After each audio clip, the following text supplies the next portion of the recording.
Dormir es una necesidad básica para la vida, pero lo más importante es respirar.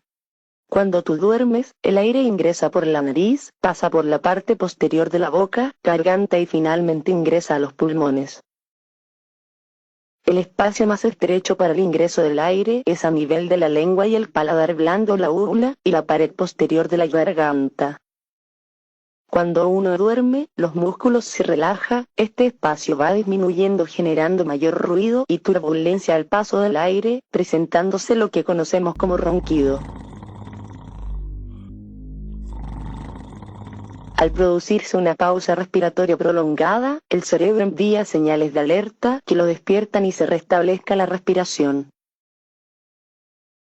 Si se produce un mayor cierre de este espacio, generando una obstrucción total del paso del aire, se presenta una condición llamada apnea obstructiva del sueño, lo que puede generar fragmentación del sueño, tiempo de vida más corto, reduce la calidad de vida y lo podría llevar a la muerte.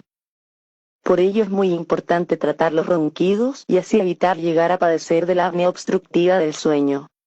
Existen diversas terapias para tratar los ronquidos, sin embargo, la Academia Americana del Sueño indica que las férulas intraorales son una de las más efectivas. Por ello en Sin Ronquidos Perú, contamos con diversos modelos de férulas intraorales, entre ellas el dispositivo de avance mandibular, el cual funciona estabilizando la mandíbula hacia adelante, de tal forma que los músculos de la lengua no se desplacen hacia atrás, evitando de este modo la vibración de los tejidos, los ronquidos y sobre todo la obstrucción del paso de oxígeno.